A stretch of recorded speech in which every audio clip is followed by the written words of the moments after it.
Summer walks on. "Hey man, don't I know you?" He called to me out of the darkness as I crossed Spring Street. I turned to see a young man closing the gap between us with a gangster strut, hands concealed inside the front of his black nylon hoodie's pocket. He was tall and rangy with dull, close-cropped hair.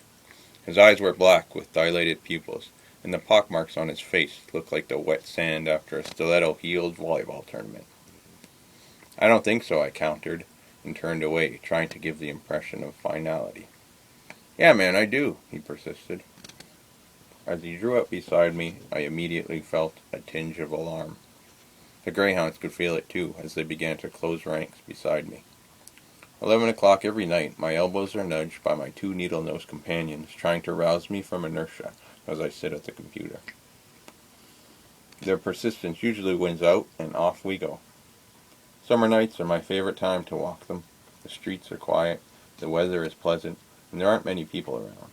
It's a good time to clear your head and let the stress of the day melt away. Exactly the opposite of what was now transpiring in this film noir scene I walked into. "You must have me mixed up with someone else," I said, doing my best Bogart imitation. "I'm leaving town tomorrow. Yeah, taking the bus out of here. My brother's going to set me up in T.O. You got a crew there, and..." He stopped abruptly, turned his face, and fixed his stare on me as if I had farted in church. I became uncomfortable and cast my eyes down towards the sidewalk. "Don't show weakness. Meet his gaze," said a thought from within. The silent seconds passed as I looked into his eyes. I began to tense up, a shiver radiating out from my spine, ready for physical confrontation of some sort. Attack? No. Defend? Not yet. Retreat? We came up to Brock Street, and I swung left with the hounds, turning off of Queen Street. This surprised him, and he said, "Hey, where are you going? Don't you want to walk with me?" "To be honest with you, I'm getting a bad vibe." I tried candor with him. He took his hands out of his hoodie, and it continued to sag under the weight of something heavy in the pocket pulling downward. "Oh, come on, man, I got some guys after me. They won't bother me if they see me with a big guy like you and two big dogs." My wife likes to call me soft-hearted, but the proper word is sucker. "Fine, let's go," I capitulated and changed course. The young man immediately launched into a tirade about the government monitoring his every move and his attempts to confound them, with me periodically injecting yes, into his chattering delivery. A seagull screamed and his ears picked up. "Did you hear that? That bird is sending a signal to a crew up on Great Northern Road telling them where I am." Once again he stopped talking suddenly and stared at me as we walked along. "Say something," I thought nervously. "Yeah, well, you're safe here.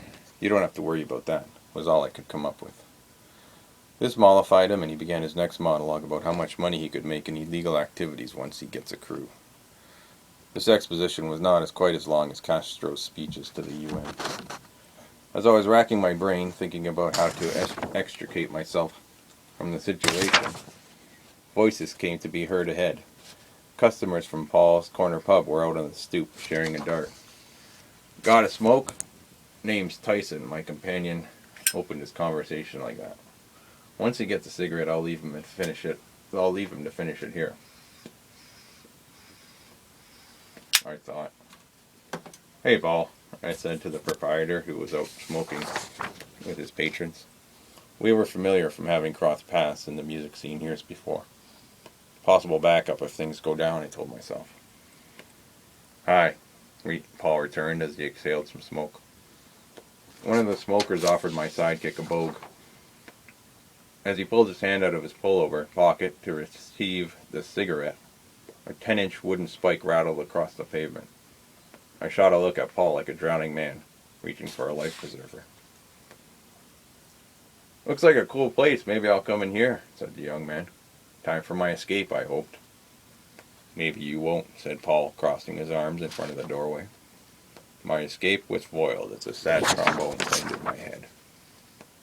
I continued on with Tyson in tow. This time he went on about how great of a computer hacker he was.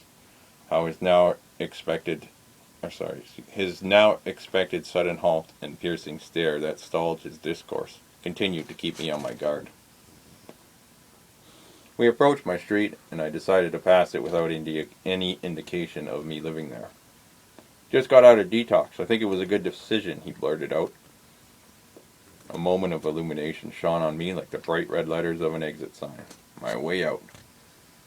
I picked up the pace and sailed past the Algonquin Hotel on a path that would lead us straight past the detox center. Suddenly, Tyson stopped. "You going that way?" he asked. "Yep, heading home," I answered. Without another word, he turned on his heels and was off into the night. As soon as he was out of sight, I quickly doubled back with the dogs, taking the back alley home. The next night found me sitting at the computer, browsing the local police beat. The dogs needed to be particularly persistent to pry my eyes away from what I was reading. City police attended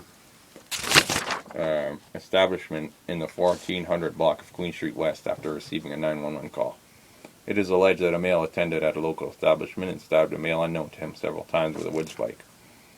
Officers from patrol services arrested Tyson McCutcheon with 1 count of attempted murder and 1 count of assault with a weapon. He is being held for bail court. And summer walks on.